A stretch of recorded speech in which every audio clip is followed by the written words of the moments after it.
Hizo un desesperado esfuerzo por incorporarse, pero era imposible moverse ni siquiera un centímetro.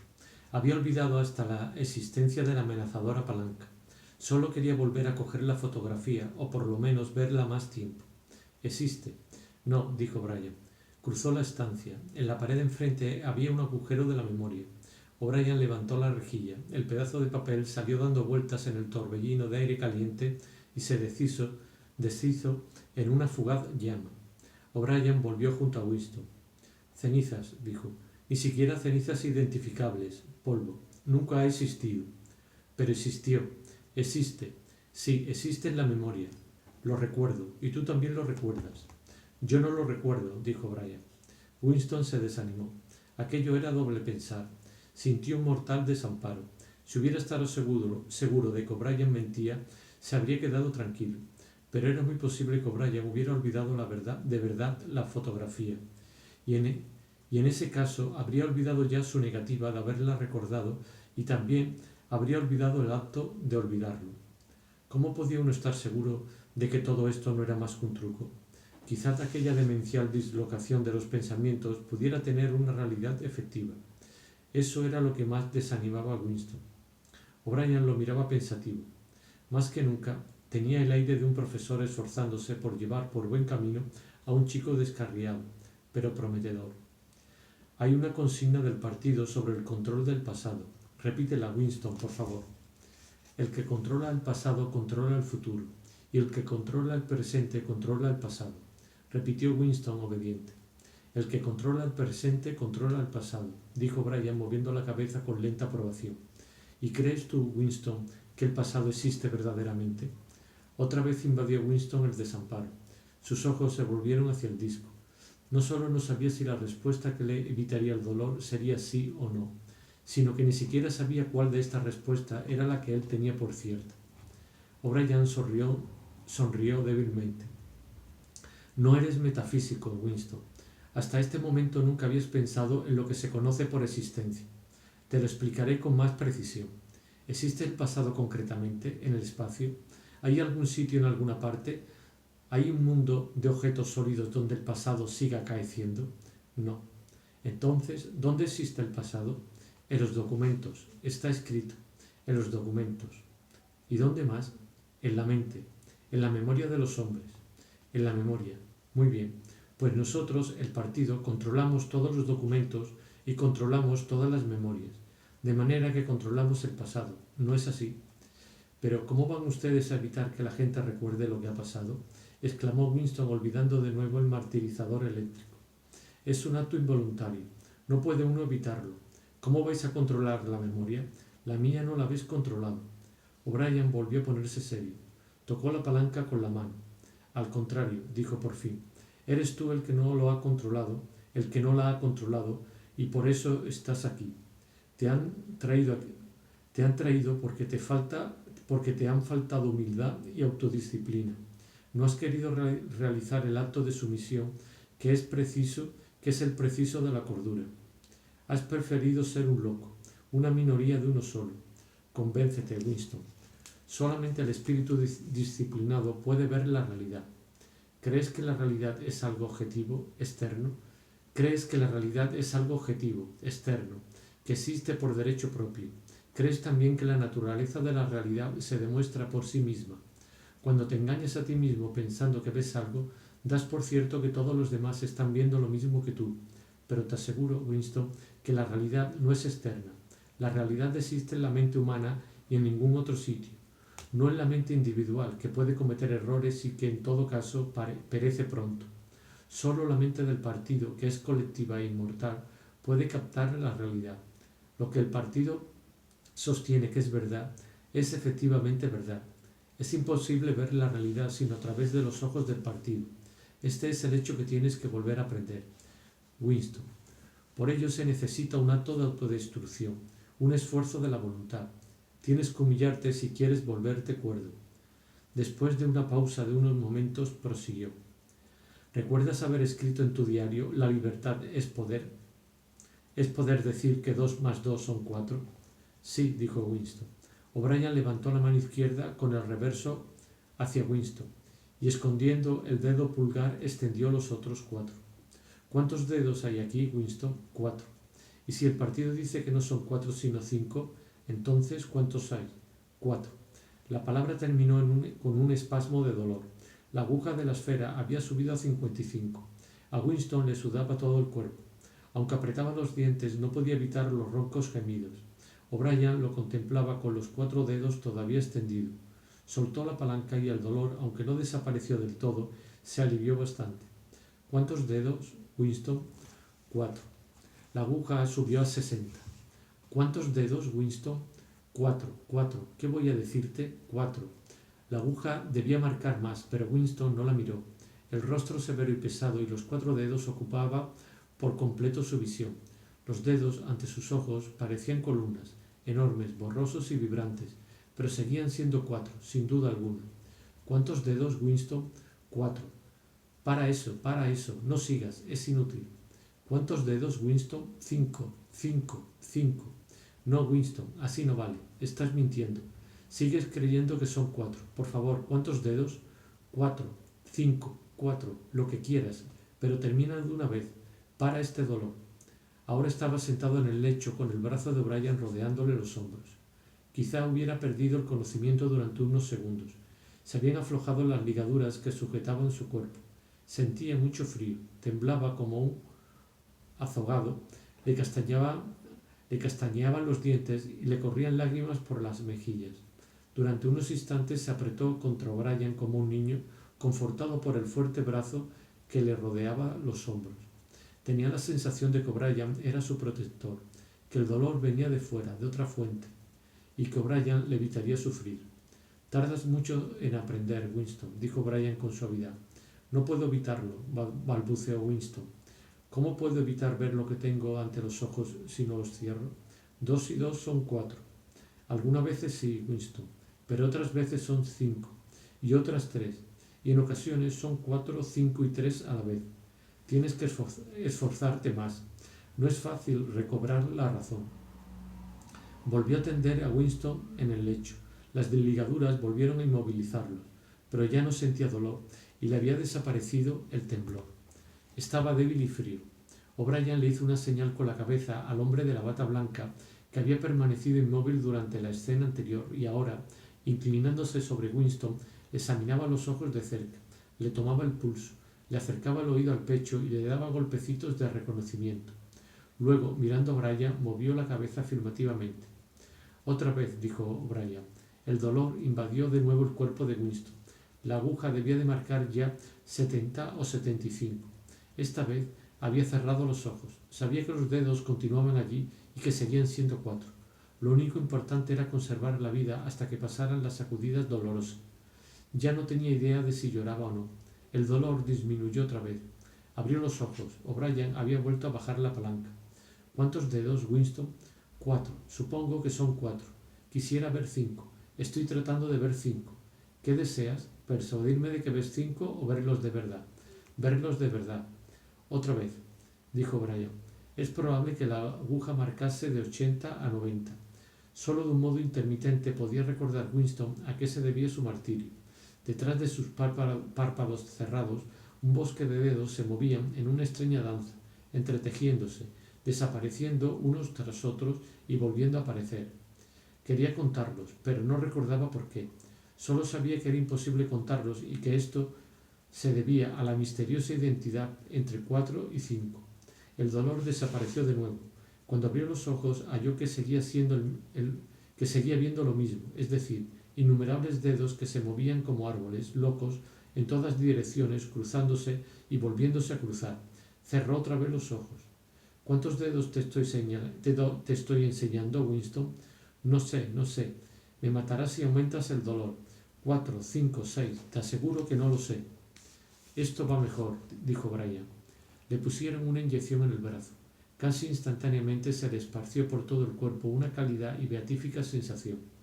Casi no se acordaba de haber sufrido. Abrió los ojos y miró agradecido a O'Brien. Le conmovió ver aquel rostro pesado, lleno de arrugas, tan feo y tan inteligente. Si se hubiera podido mover, le habría tendido una mano. Nunca lo había querido tanto como en este momento y no solo por haberle suprimido el dolor. Aquel antiguo sentimiento, aquella idea de que no importaba que O'Brien fuera un amigo o un enemigo, había vuelto a apoderarse de él. O'Brien era una persona con quien se podía hablar. Quizá no deseara uno tanto ser amado como ser comprendido. O'Brien le había torturado casi hasta enloquecerlo y era seguro que dentro de un rato le haría matar, pero no le importaba. En cierto sentido, más allá de la amistad, eran íntimos. De uno u otro modo, y aunque las palabras que lo explicarían todo no pudieran ser pronunciadas nunca, había desde luego un lugar donde podrían reunirse y charlar. O'Brien lo miraba con una expresión reveladora de que el mismo pensamiento se le estaba ocurriendo. Empezó a hablar en un tono de conversación corriente. ¿Sabes dónde estás, Winston?, dijo. No sé, me lo figuro, en el Ministerio del Amor. ¿Sabes cuánto tiempo has estado aquí? No sé, días, semanas, meses. Creo que meses. ¿Y por qué te imaginas que traemos aquí a la gente? Para hacerles confesar. No, no es esa la razón. Di otra cosa. Para castigarlos. No, exclamó O'Brien. Su voz había cambiado extraordinariamente y su rostro se había puesto de pronto serio y animado a la vez. No te traemos solo para hacerte confesar y para castigarte. ¿Quieres que te diga para qué te hemos traído? Para curarte, para volverte cuerdo.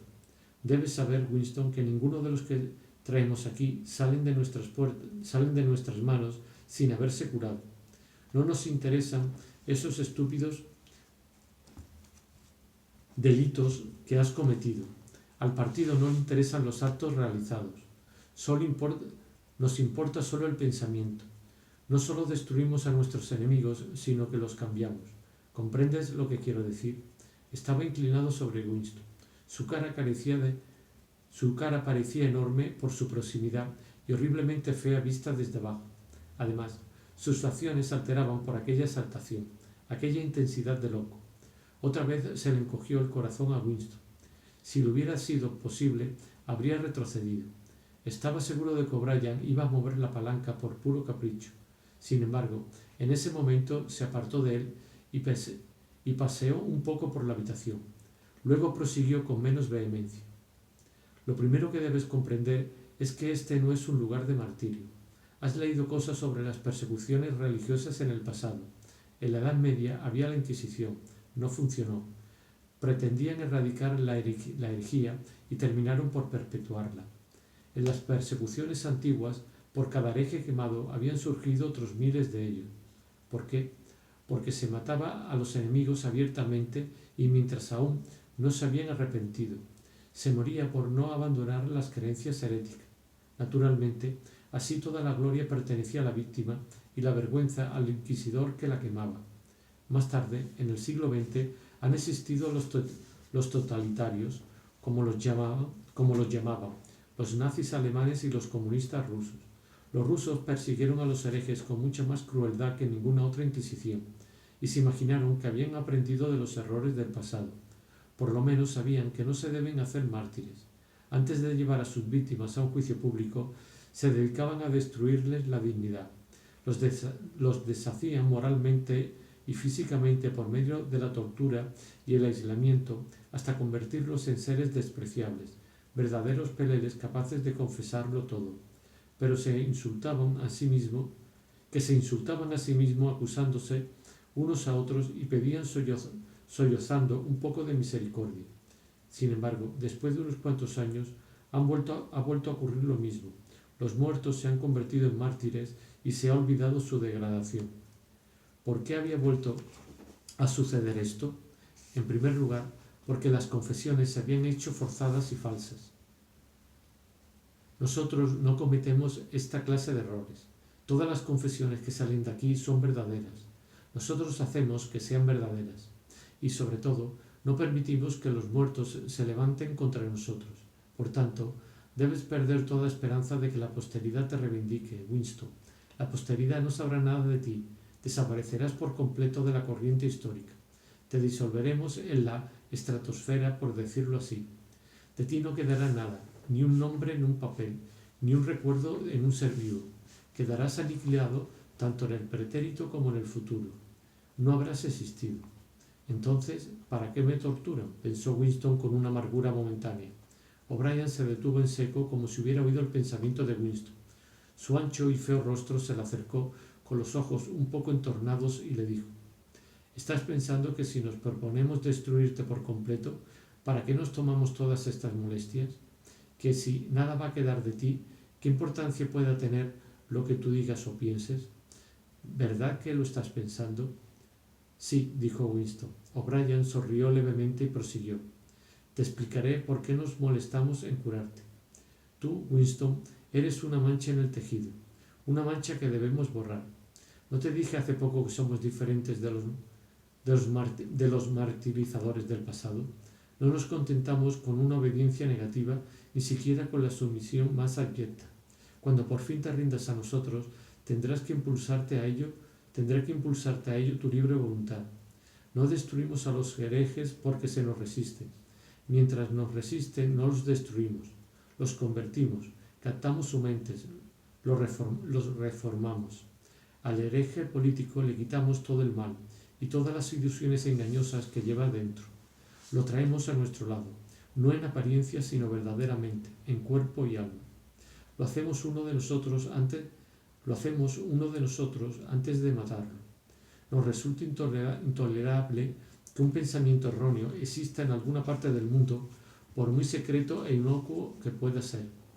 Ni siquiera en el instante de la muerte podemos permitir alguna desviación. Antiguamente el hereje subía a la hoguera siendo aún un hereje, proclamando su herejía y hasta disfrutando con ella. Incluso la víctima de las purgas rusas se llevaba su rebelión encerrada en el cráneo cuando avanzaba por un pasillo de la prisión en espera del tiro en la nuca. Nosotros, en cambio, hacemos perfecto el cerebro que vamos a destruir. La consigna de todos los despotismos era: no harás esto o lo otro. La voz de mando de los totalitarios era: harás esto o aquello. Nuestra orden es: eres. Ninguno de los que traemos aquí puede volverse contra nosotros. Les lavamos el cerebro. Incluso aquellos miserables traidores en cuya inocencia creísteis un día, Jones, Aronson y Rutherford, los conquistamos al final. Yo mismo participé en su interrogatorio. Los vi ceder paulatinamente, sollozando, llorando a lágrima viva, y al final no nos dominaba el miedo ni el dolor, sino solo un sentimiento de culpabilidad, un afán de penitencia. Cuando acabamos con ellos, no era más que cáscaras de hombre. Nada quedaba en ellos sino el arrepentimiento por lo que habían hecho y amor por el gran hermano. Era conmovedor ver cómo lo amaban. Pedían que se les matase enseguida para poder morir con la mente limpia. Temían que pudiera volver a ensuciarse. La voz de O'Brien se había vuelto soñadora y en su rostro permanecía el entusiasmo loco y la exaltación del fanático. No está mintiendo, pensó Winston. No es un hipócrita, cree todo lo que dice. A Winston le oprimía el convencimiento de su propia inferioridad intelectual. Contemplaba aquella figura pesada y de movimientos, sin embargo agradables, que paseaba de un lado a otro, entrando y saliendo en su radio de visión. O'Brien era, en todos los sentidos, un ser de mayores proporciones que él. Cualquier idea que Winston pudiera haber tenido, que pudiese tener lo sucesivo, ya se le había ocurrido a O'Brien antes de examinarla y rechazarla. La mente de aquel hombre contenía la de Wilson. Por eso, en ese caso, ¿cómo iba a estar loco O'Brien? El loco tenía que ser él, Winston. O'Brien se detuvo y lo miró fijamente. Su voz había vuelto a ser dura. No te figures que vas a salvarte, Winston, aunque te rindas a nosotros por completo. Jamás se salva a nadie que se haya desviado alguna vez. Y aunque decidamos dejarte vivir el resto de tu vida natural, nunca te escaparás de nosotros. Lo que está ocurriendo aquí es para siempre.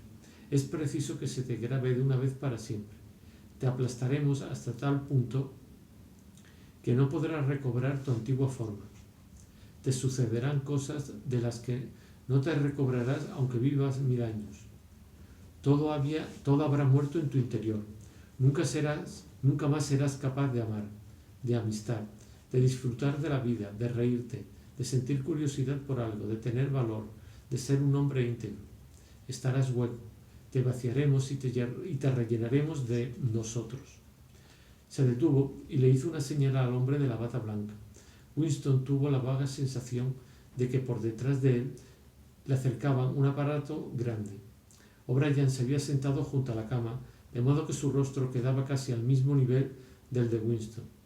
3000, le dijo, por encima de la cabeza de Winston, el hombre a la bata blanca, al hombre de la bata blanca. 2 compresas algo húmedas fueron aplicadas a las sienes de Winston. Este sintió una nueva clase de dolor. Era algo distinto. Quizá no fuese dolor. O'Brien le puso una mano sobre la suya para tranquilizarlo, casi con amabilidad. Esta vez no te dolerá, le dijo. No apartes tus ojos de los míos. En aquel momento sintió Winston una explosión devastadora, o lo que parecía una explosión, aunque no era seguro que hubiese habido ningún ruido. Lo que sí se produjo fue un cegador fogonazo. Winston no estaba herido, solo postrado. Aunque estaba tendido de espaldas cuando aquello ocurrió, tuvo la curiosa sensación de que le habían empujado hasta quedar en aquella posición. El terrible e indoloro golpe le había dejado aplastado, y en el interior de su cabeza también había ocurrido algo. Al recobrar la visión recordó quién era y dónde estaba y reconoció el rostro que lo contemplaba, pero tenía la sensación de un gran vacío interior. Era como si le faltase un pedazo del cerebro. Esto no durará mucho, dijo Brian. Mírame a los ojos. ¿Con qué país está en guerra Oceanía? Winston pensó. Sabía lo que significaba Oceanía y que él era un ciudadano de este país. También recordaba que existía Eurasia y Asia Oriental, pero no sabía cuál estaba en guerra con cuál. En realidad, no tenía idea de que hubiera guerra ninguna. No recuerdo. Oceanía está en guerra con Asia Oriental. ¿Lo recuerdas? Sí. Oceanía ha estado siempre en guerra con... Sí. Desde el principio de tu vida, desde el principio del partido, desde el principio de la historia, la guerra ha continuado sin interrupción. Siempre la misma guerra. ¿Lo recuerdas? Sí. Hace 11 años inventaste una leyenda sobre 3 hombres que habían sido condenados a muerte por traición. Pretendías que habías visto un pedazo de papel que probaba su inocencia. Ese recorte de papel nunca existió. Lo inventaste y acabaste creyendo en él. Ahora recuerdas el momento en que lo inventaste. ¿Te acuerdas? Sí. Hace poco te puse entre los ojos los dedos de mi mano. Vistes 5 dedos. ¿Recuerda? Sí. O'Brien le enseñó los párpados de la mano izquierda con el pulgar oculto. Aquí hay 5 dedos. ¿Ves 5 dedos? Sí. Y los vio durante un fugaz segundo. Llegó a ver 5 dedos, pero pronto volvió a ser todo normal y sintió de nuevo el antiguo miedo, el odio y el desconcierto. Pero durante unos instantes, quizá no más de 30 segundos, había tenido una luminosa certidumbre y todas las sugerencias de O'Brien habían venido a llenar un hueco de su cerebro, convirtiéndose en verdad absoluta. En esos instantes, 2 y 2 podían haber sido lo mismo 3 que 5, según se hubiera necesitado, pero antes de que O'Brien hubiera dejado caer la mano, ya se había desvanecido la ilusión. Sin embargo, aunque no podía volver a experimentarla, recordaba aquello como se recuerda una vida como se recuerda una viva experiencia en algún periodo remoto de nuestra vida, en que hemos sido una persona distinta. Ya has visto que es posible, le dijo Brian. Sí, dijo Winston. O'Brien también se levantó con aire satisfecho. A su izquierda vio Winston que el hombre de la bata blanca preparaba una inyección. O'Brien miró a Winston sonriente. Se ajustó las gafas como en los buenos tiempos. ¿Recuerdas haber escrito en tu diario que no importaba que yo fuera amigo o enemigo, puesto que yo era por lo menos una persona que te comprendía y con quien podías hablar? Tenías razón, me gusta hablar contigo. Tu mentalidad atrae a la mía. Se parece a la mía excepto en que está enferma.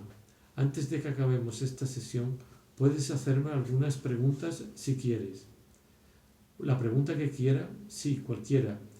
Vio que los ojos de Winston se fijaban en la esfera graduada. Ahora no funciona. ¿Cuál es tu primera pregunta? ¿Qué habéis hecho con Julia?, dijo Winston. O'Brien volvió a sonreír. Te traicionó, Winston, inmediatamente y sin reservas. Pocas veces he visto a alguien que se nos haya entregado tan pronto. Apenas la reconocerías si la vieras. Toda su rebeldía, sus engaños, sus locuras, su suciedad mental, todo eso ha desaparecido de ella como si lo hubiera quemado. Fue una conversión perfecta, un caso para ponerlo en los libros de texto. ¿La habéis torturado? O'Brien no contestó. A ver, la pregunta siguiente. ¿Existe el Gran Hermano? Claro que existe. El partido existe. El Gran Hermano es la encarnación del partido.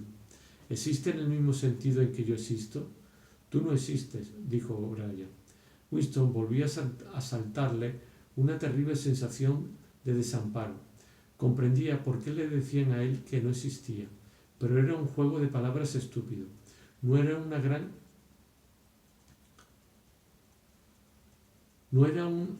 gran absurdo la afirmación tú no existes, pero ¿de qué servía rechazar esos argumentos disparatados? Yo creo que existo, dijo con cansancio. Tengo plena conciencia de mi propia identidad. He nacido y he de morir. Tengo brazos y piernas. Ocupo un lugar concreto en el espacio. Ningún otro objeto sólido puede ocupar a la vez el mismo punto en este sentido. Ningún otro objeto sólido puede ocupar a la vez el mismo punto. En este sentido, ¿existe el Gran Hermano? Eso no tiene importancia. Existe. ¿Morirá el Gran Hermano? Claro que no. ¿Cómo va a morir? A ver, la pregunta siguiente. ¿Existe la hermandad? Eso no lo sabrás nunca, Winston. Si decidimos liberarte cuando acabemos contigo, y si llegas a vivir 90 años, seguirás sin saber si la respuesta a esa pregunta es sí o no. Mientras vivas, será eso para ti un enigma. Winston yacía silencioso. Respiraba un poco más rápidamente. Todavía no había hecho la pregunta que le preocupaba desde el principio. Tenía que preguntarlo, pero su lengua se resistía a pronunciar las palabras. O'Brien parecía divertido. Hasta sus gafas parecían brillar irónicamente. Winston pensó de pronto. Sabe perfectamente lo que voy a preguntar. Y entonces le fue fácil decir: ¿qué hay en la habitación 101? La expresión del rostro de O'Brien no cambió. Sabes muy bien lo que hay en la habitación 101, Winston. Todo el mundo sabe lo que hay en la habitación 101. Levantó un dedo hacia el hombre de la bata blanca. Evidentemente la sesión había terminado. Winston sintió en el brazo el pinchazo de una inyección. Casi inmediatamente se hundió en un profundo sueño. 3. Hay 3 etapas en tu reintegración, dijo Brian. Primero aprender, luego comprender y por último aceptar. Ahora tienes que entrar en la segunda etapa. Como siempre, Winston estaba tendido de espaldas, pero ya no lo ataban tan fuerte. Aunque seguía sujeto al lecho, podía mover las rodillas un poco y mover la cabeza de uno al otro lado y levantar los brazos. Además, ya no le causaba tanta tortura la palanca. Podía evitarse el dolor con un sentimiento Podía evitarse el dolor con un poco de habilidad, porque hasta ahora solo lo castigaba Brian por faltas de inteligencia. A veces pasaba una sesión entera sin que se moviera la aguja del disco.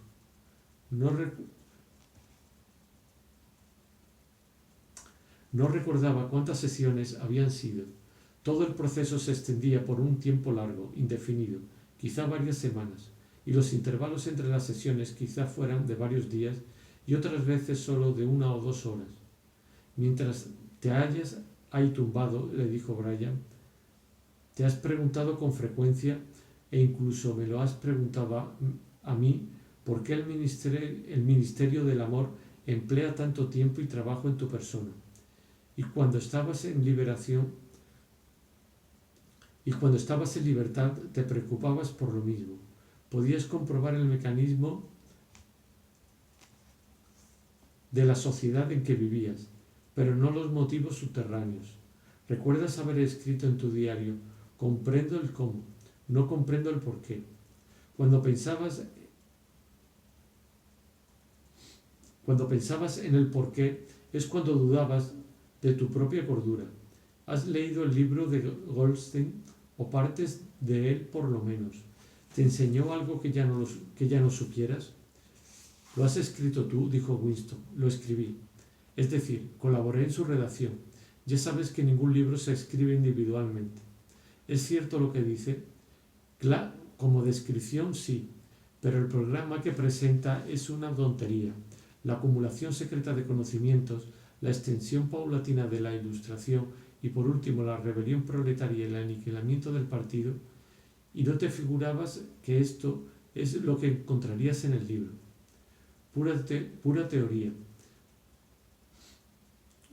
Los proletarios no se sublevarán ni dentro de 1000 años.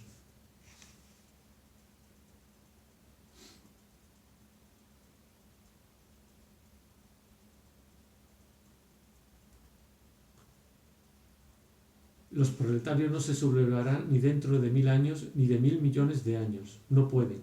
Es inútil que te explique la razón por la que no pueden rebelarse. Ya la conoces. Si alguna vez te has permitido soñar en violentas sublevaciones, debes renunciar a ello. El partido no puede ser derribado por ningún procedimiento.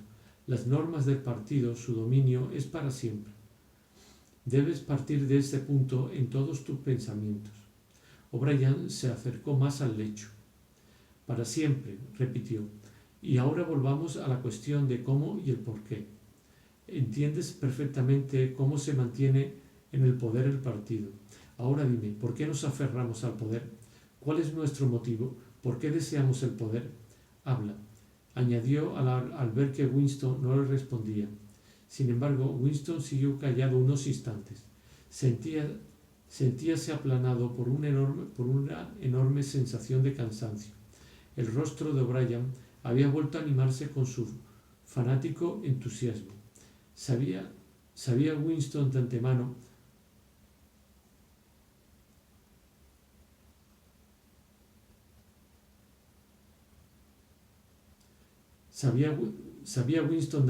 lo que iba a decirle O'Brien, que el partido no buscaba el poder por el poder mismo, sino solo para el bienestar de la mayoría, que le interesaba tener en las manos las riendas porque los hombres de la masa eran criaturas débiles y cobardes que no podían soportar la libertad, ni encararse con la verdad, y debían ser dominados y engañados sistemáticamente por otros hombres más fuertes que ellos, que la humanidad solo podía escoger entre la libertad y la felicidad, y para la gran masa de la humanidad era preferible la felicidad, que el partido era el eterno guardián de los débiles, una secta dedicada a hacer el mal para lograr el bien, sacrificando su propia felicidad a la de los demás. Lo terrible, pensó Winston, lo verdaderamente terrible, era que cuando O'Brien le dijera esto, se lo estaría creyendo. No había más que verle la cara. O'Brien lo sabía todo, sabía 1000 veces mejor que Winston cómo era en realidad el mundo, en qué degradación vivía la masa y por medio de qué medidas y atrocidades la dominaba el partido. Había entendido y pesado Había entendido y pensado todo, y sin embargo no importaba. Todo lo justificaba él por los fines. ¿Qué va uno a hacer? Pensó Winston, contra un loco que es más inteligente que uno, que le oye a uno pacientemente y que sin embargo persiste en su locura. No gobernáis por nuestro bien. Nos gobernáis por nuestro bien. Nos gobernáis por nuestro propio bien, dijo débilmente. ¿Creéis que los seres humanos no están capacitados para gobernarse y en vista de ello? Estuvo a punto de gritar. Una punzada de dolor se le había clavado en el cuerpo. O'Brien había presionado la palanca y la aguja de la esfera marcaba 35. Eso fue una estupidez, Winston. Has dicho una tontería. Debías tener un poco más de sensatez. Volvió a soltar la palanca y prosiguió. Ahora te diré la respuesta a mi pregunta. Se trata de esto. El partido quiere tener el poder por amor al poder mismo. No nos interesa el bienestar de los demás. Solo nos interesa el poder. Con la riqueza, no la riqueza ni el lujo, ni la longevidad ni la felicidad. Solo el poder puro. Ahora comprenderás lo que significa el poder puro. Ahora comprenderás lo que significa el poder puro. Somos diferentes de todas las oligarquías del pasado porque sabemos lo que estamos haciendo. Todos los demás, incluso los que se parecían a nosotros, eran cobardes e hipócritas. Los nazis alemanes y los comunistas rusos se acercaban mucho a nosotros por sus métodos, pero nunca tuvieron el valor de reconocer sus propios motivos. Pretendían, y quizá lo creían sinceramente, que se habían apoderado de los mandos contra su voluntad y para un tiempo limitado, y que a la vuelta de la esquina, como quien dice, había un paraíso donde todos los seres humanos serían libres e iguales. Nosotros no somos así. Sabemos que nadie se apodera del mundo con la intención de dejarlo. El poder no es un medio sino un fin en sí mismo. No se establece una dictadura para salvaguardar una revolución. Se hace una revolución para establecer una dictadura. El objeto de la persecución no es más que la persecución misma. La tortura no tiene como finalidad la misma tortura, y el objeto del poder no es más que el poder. ¿Empiezas a entenderme? A Winston le asombraba el cansancio del rostro de O'Brien. Era fuerte, carnoso y brutal, lleno de inteligencia, de una especie de pasión controlada ante la cual sentíase uno desarmado. Pero, desde luego, estaba cansado. Tenía bolsones bajo los ojos y la piel floja en las mejillas. O'Brien se inclinó sobre él para acercarle más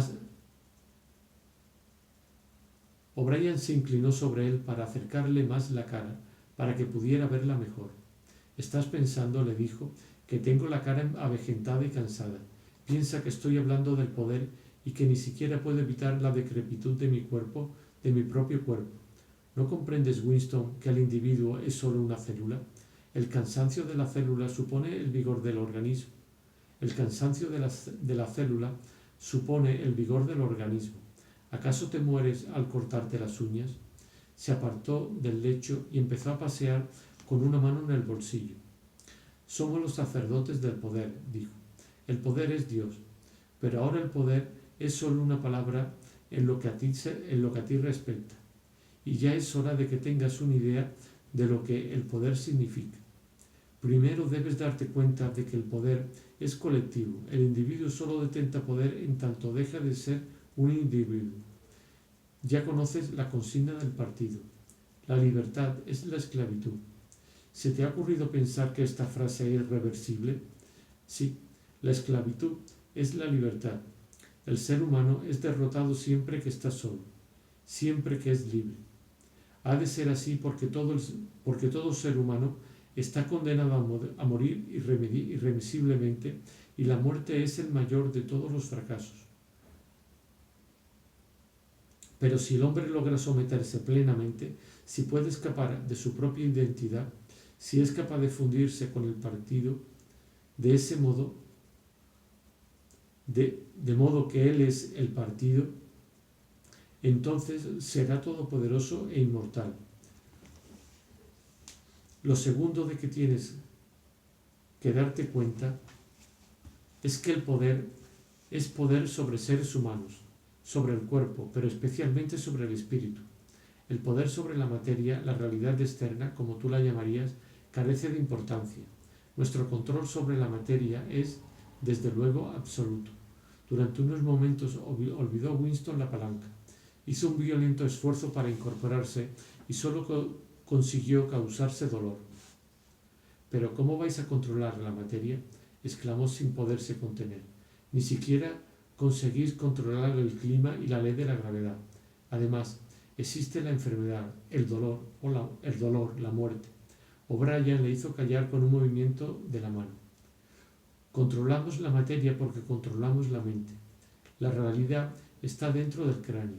Irás aprendiendo poco a poco, Winston. No hay nada que no podamos conseguir. La invisibilidad, la levitación, absolutamente todo. Si quisiera, podría flotar ahora sobre el suelo como una pompa de jabón. No lo deseo porque el partido no lo desea. Debes librarte de esas ideas decimonónicas sobre las leyes de la naturaleza. Somos nosotros quienes dictamos las leyes de la naturaleza. No las dictáis, ni siquiera sois los dueños de este planeta. ¿Qué me dices de Eurasia y Asia Oriental? Todavía no las habéis conquistado. Eso no tiene importancia. Las conquistaremos cuando nos convenga. Y si no las conquistásemos nunca, ¿en qué puede influir eso? Podemos borrarla de la existencia. Oceanía es el mundo entero. Es que el mismo mundo no es más que una pieza de polvo, y el hombre es solo una insignificancia. ¿Cuánto tiempo lleva existiendo? La Tierra estuvo deshabitada durante millones de años. ¡Qué tontería! La Tierra solo tiene nuestra edad. ¿Cómo va a ser más vieja? No existe sino lo que admite la conciencia. Pero las rocas están llenas de huesos, de animales desaparecidos, mastodontes y enormes reptiles que vivieron en la Tierra muchísimo antes de que apareciera el primer hombre. ¿Has visto alguna vez esos huesos, Winston? Claro que no. Los inventaron los biólogos del siglo XIX. Nada hubo antes del hombre. Y después del hombre, si éste desapareciera definitivamente de la Tierra, nada habrá tampoco. Fuera del hombre no hay nada. Es que el universo entero está fuera de nosotros. Piensa en las estrellas. Piensa en las estrellas. Puedes verlas cuando quieras. Algunas de ellas están a 1.000.000 de años luz de distancia. Jamás podremos alcanzarlas. ¿Qué son las estrellas?, dijo Brian con indiferencia. Solamente unas bolas de fuego a unos kilómetros de distancia. Podríamos llegar a ellas si quisiéramos, o hacerlas desaparecer, borrarlas de nuestra conciencia. La Tierra es el centro del universo. El Sol y las estrellas giran en torno a ella. Winston hizo otro movimiento convulsivo. Esta vez no dijo nada. O'Brien prosiguió como si contestara a una objeción que le hubiera hecho Winston. Desde luego, para ciertos fines, ¿es eso verdad? Cuando navegamos por el océano o cuando predecimos un eclipse, nos puede resultar convincente dar por cierto que la Tierra gira alrededor del Sol y que las estrellas se encuentran a millones y millones de kilómetros de nosotros. Pero, ¿qué importa eso? ¿Crees que está fuera de nuestros medios un sistema dual de astronomía? Las estrellas pueden estar cerca o lejos según las necesitemos. ¿Crees que esa es tarea difícil para nuestros matemáticos? ¿Has olvidado el doble pensar? Winston se encogió en el lecho. Dijera lo que dijese, le venía encima la veloz respuesta como un portazo, y sin embargo sabía que llevaba razón. Seguramente había alguna manera de demostrar que la creencia de que la nada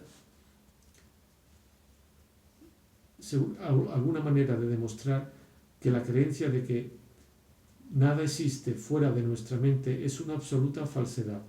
¿No se había demostrado hace ya mucho tiempo que era una teoría indefendible? Incluso había un nombre para eso, aunque él lo había olvidado.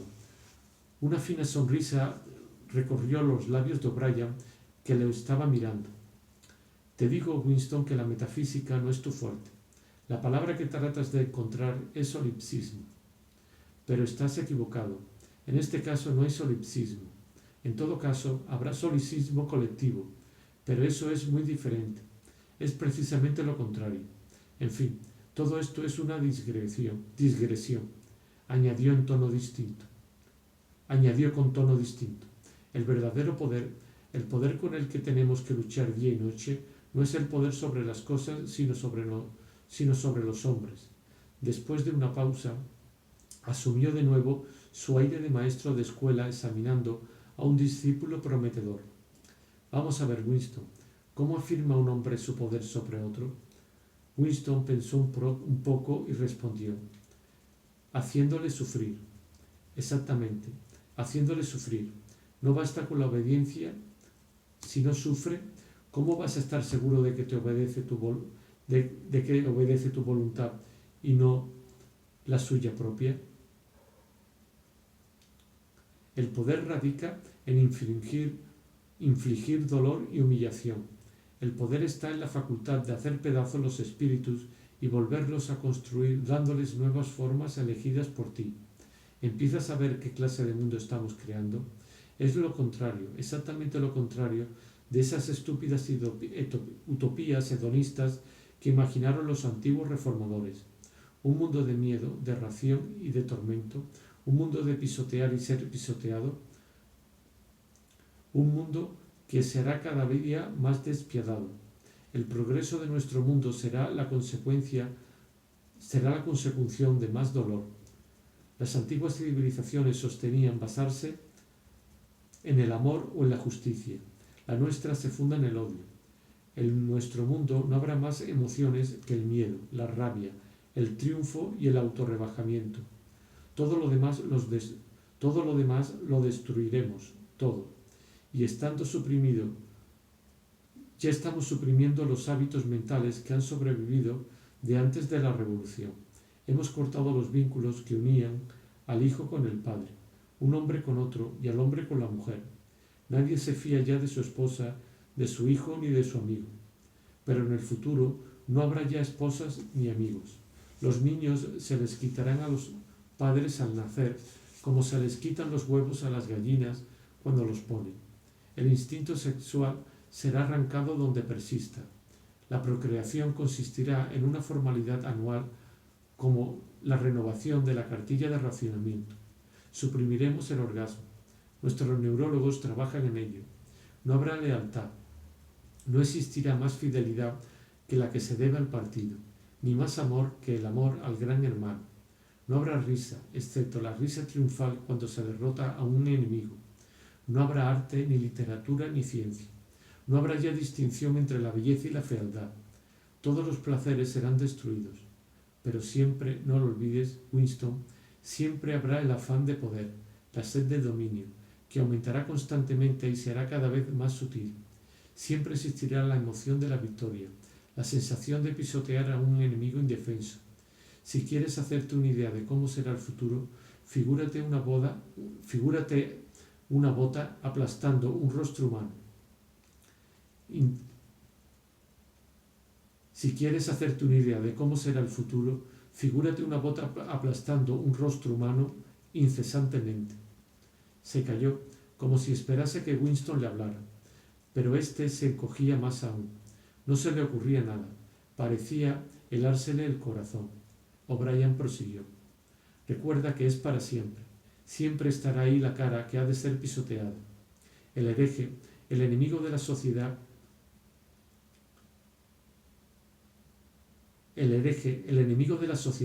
estarán siempre a mano para que puedan ser derrotados y humillados una y otra vez. Todo lo que tú has sufrido desde que estás en nuestras manos, todo esto continuará sin cesar. El espionaje, las traiciones, las detenciones, las torturas, las ejecuciones y las desapariciones se producirán continuamente. Será un mundo de terror a la vez que un mundo triunfal. Cuando más poderoso sea el partido, menos tolerante será. A una posición más débil corresponderá un despotismo más implacable. Goldstein y sus herejías vivirán siempre. Cada día, a cada momento, serán derrotados, desacreditados, ridiculizados. Les escupiremos encima y, sin embargo, sobrevivirán siempre. Este drama que yo he representado contigo durante 7 años volverá a ponerse en escena una y otra vez, generación tras generación, cada vez en forma más sutil. Siempre tendremos al hereje a nuestro albedrío, chillando de dolor, destrozado,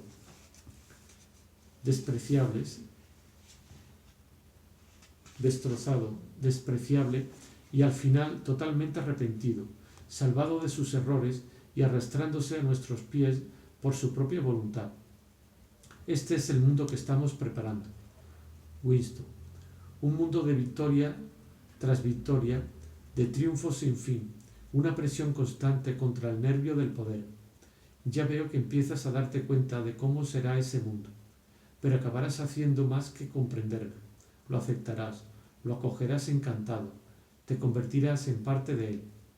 Winston había recobrado suficiente energía para hablar. No podréis conseguirlo, dijo débilmente. ¿Qué has querido decir con esas palabras, Winston? No podréis crear un mundo como el que has descrito. Eso es un sueño, un imposible. ¿Por qué? Es imposible fundar una civilización sobre el miedo, el odio y la crueldad. No perduraría. ¿Por qué no? No tendría vitalidad, se desintegraría, se suicidaría. No seas tonto. Estás bajo la impresión de que el odio es más agotador que el amor. ¿Por qué va a serlo? Y si lo fuera, ¿qué diferencia habría? Supongo que preferimos gastarnos más pronto. Supongo que aceleramos el tiempo de la vida humana de modo que los hombres sean seniles a los 30 años. ¿Qué importaría? ¿No comprendes que la muerte del individuo no es la muerte? El partido es inmortal. Como de costumbre, la voz había vencido a Winston. Además, temía que si persistía su desacuerdo con O'Brien, se moviera de nuevo la aguja. Sin embargo, no podía estarse callado. Apagadamente, sin argumentos, sin nada en que apoyarse, excepto el inarticulado horror que le producía lo que había dicho O'Brien, volvió al ataque. No sé, no me importa. De un modo u otro fracasaréis. Algo os derrotará. La vida os derrotará. Nosotros, Winston, controlamos la vida en todos sus niveles.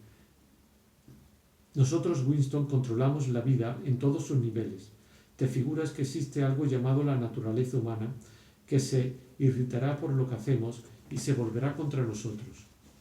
Pero no olvides que nosotros creamos la naturaleza humana.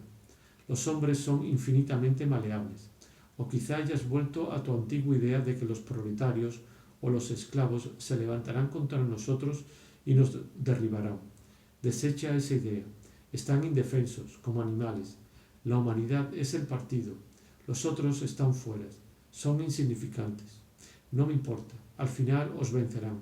Antes o después os verán como sois y entonces os despedazarán. ¿Tienes alguna prueba de que eso esté ocurriendo? ¿O quizá alguna razón de que pudiera ocurrir? No. Es lo que creo. Sé que fracasaréis. Hay algo en el universo, no sé lo que es, algún espíritu, algún principio, contra lo que no podréis. ¿Acaso crees en Dios, Winston? No. Entonces, ¿qué principio es ese que ha de vencerlos? No sé, el espíritu del hombre. ¿Y te consideras tú un hombre? Sí. Y si tú eres un hombre, Winston, es que eres el último. Tu especie se ha extinguido. Nosotros somos los herederos. ¿Te das cuenta de que estás solo, absolutamente solo? Te encuentras fuera de la historia. No existe. Cambió de tono y de actitud y dijo con dureza: ¿te consideras moralmente superior a nosotros por nuestras mentiras y nuestra crueldad? Sí, me considero superior. O'Brien guardó silencio, pero enseguida empezaron a hablar otras dos voces. Después de un momento, Winston reconoció que una de ellas era la suya propia. Era una cinta magnetofónica de la conversación que había sentido con O'Brien la noche en que se había alistado en la hermandad. Se oyó a sí mismo prometiendo solemnemente mentir, robar, falsificar, asesinar, fomentar el hábito de las drogas y la prostitución, propagar las enfermedades venéreas y arrojar vitriolo a la cara de un niño. O'Brien hizo un pequeño gesto de impaciencia, como dando a entender que la demostración casi no merecía la pena. Luego hizo funcionar un resorte y las voces se detuvieron. «Levántate de ahí», dijo O'Brien. Las ataduras se habían soltado por sí mismas. Winston se puso en pie con gran dificultad. «Eres el último hombre», dijo O'Brien. «Eres el guardián del espíritu humano. Ahora te verás como realmente eres. Desnúdate». Winston se soltó el pedazo de cuerda que le sostenía el mono. Había perdido hacía tiempo la cremallera. No podía recordar si había llegado a desnudarse del todo desde que lo detuvieron. Debajo del mono tenía unos andrajos amarillentos que apenas podían reconocerse como restos de ropa interior. Al caérsele todo aquello al suelo, vio que había un espejo de 3 lunas en la pared del fondo. Se acercó a él y se detuvo en seco. Se le había escapado un grito involuntario. «Anda», dijo O'Brien, «colócate entre las 3 lunas. Así te verás también de lado». Winston estaba aterrado. Una especie de esqueleto muy encorvado y de un color grisáceo andaba hacia él. La imagen era horrible. Se acercó más al espejo. La cabeza de aquella criatura tan extraña aparecía deformada, ya que avanzaba con el cuerpo casi doblado. Era una cabeza de presidiario con una frente abultada y un cráneo totalmente calvo, una nariz retorcida y los pómulos magullados, con unos ojos feroces y alertas. Las mejillas tenían varios costurones. Desde luego, era la cara de Winston, pero a éste le pareció que había cambiado aún más por fuera que por dentro. Se había vuelto casi calvo y en un principio creyó que tenía el pelo cano, pero era que el color de su cuero cabelludo estaba gris. El cuerpo entero, excepto las manos y la cara, se había vuelto gris como si lo cubriera una vieja capa de polvo. Aquí y allá, bajo la suciedad, aparecían las cicatrices rojas de las heridas, y cerca del tobillo sus varices formaban una masa inflamada de la que desprendían escamas de piel. Pero lo verdaderamente espantoso era su delgadez. La cavidad de sus costillas era tan estrecha como la de un esqueleto. Las piernas se habían encogido de tal manera que las rodillas eran más gruesas que los muslos. Esto le hizo comprender por qué O'Brien le había dicho que se viera de lado. La curvatura de la espina dorsal era asombrosa. Los delgados hombros avanzaban formando un gran hueco en el pecho y el cuello se doblaba bajo el peso del cráneo. De no haber sabido que era su propio cuerpo, habría dicho Winston que se trataba de un hombre de más de 60 años aquejado de alguna terrible enfermedad. ¿Has pensado a veces, dijo O'Brien, que mi cara, la cara de un miembro del partido interior, está avejentada y revela un gran cansancio? ¿Qué piensas contemplando la tuya? Cogió a Winston por los hombros y le hizo dar la vuelta hasta tenerlo de frente. «Fíjate en qué estado te encuentras», dijo. «Mira la suciedad que cubre tu cuerpo. ¿Sabes que hueles como un macho cabrío? Es probable que ya no lo notes. Fíjate en tu horrible delgadez. ¿Ves? Te rodeo el brazo con el pulgar y el índice, y podría doblarte el cuello como una remolacha. ¿Sabes que has perdido 25 kilos desde que está en nuestras manos? Hasta el pelo se te cae a puñados. Mira». Le arrancó un mechón de pelo. «Abre la boca. Te quedan 9, 10, 11 dientes. ¿Cuántos tenías cuando te detuvimos? Y los pocos que te quedan se te están cayendo. Mira». Agarró uno de los dientes de abajo que le quedaban a Winston. Este sintió un dolor agudísimo que le corrió por toda la mandíbula. O'Brien se lo había arrancado de cuajo, tirándolo luego al suelo. «Te estás pudriendo, Winston. Te estás desmoronando. ¿Qué eres ahora? Una bolsa llena de porquería. Mírate otra vez en el espejo. ¿Ves eso que tienes enfrente? Es el último hombre. Si eres humano, esa es la humanidad. Anda, vístete otra vez». Winston empezó a vestirse con movimientos lentos y rígidos. Hasta ahora no había notado lo débil que estaba. Solo un pensamiento le ocupaba la mente, que debía de llevar en aquel sitio más tiempo de lo que se figuraba. Entonces, al mirar los miserables andrajos que habían caído en torno suyo, sintió una enorme piedad por su pobre cuerpo. Antes de saber lo que estaba haciendo, se había sentado en un taburete junto al lecho y había roto a llorar. Se daba plena cuenta de su terrible fealdad, de su inutilidad, de que era un montón de huesos envueltos en trapos sucios que lloraba iluminado por una deslumbrante luz blanca. Pero no podía contenerse. O'Brien le puso una mano en el hombro casi con amabilidad. Esto no durará siempre, le dijo. Puedes evitarte todo esto cuando quieras. Todo depende de ti. Tú tienes la culpa, sollozó Winston.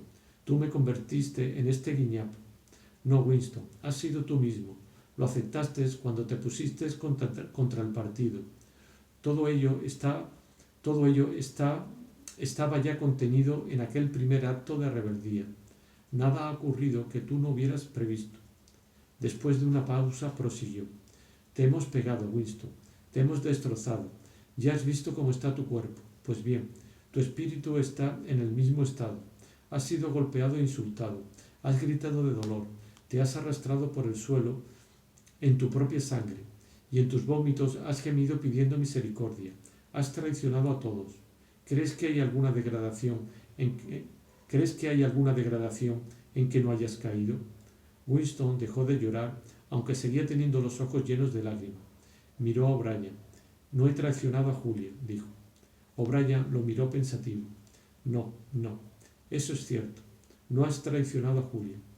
El corazón de Winston volvió a llenarse de aquella adoración por O'Brien que nada parecía capaz de destruir.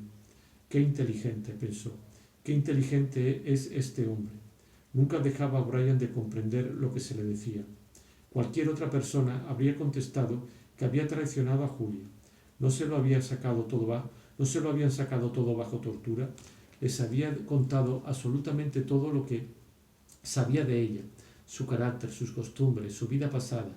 Había confesado, dando los más pequeños detalles, todo lo que había ocurrido entre ellos, todo lo que él había dicho de ella y ella de él, sus comidas, alimentos comprados en el mercado negro, sus relaciones sexuales, sus vagas conspiraciones contra el partido. Y, sin embargo, en el sentido que él le daba a la palabra traicionar, no la había traicionado, es decir, no había dejado de amarla. Sus sentimientos hacia ella seguían siendo los mismos. O'Brien había entendido lo que él quería decir sin necesidad de explicárselo. Dime, murmuró Winston, ¿cuándo me matarán? A lo mejor tardan aún mucho tiempo, respondió O'Brien. Eres un caso difícil, pero no pierdas la esperanza. Todos se curan antes o después. Al final te mataremos.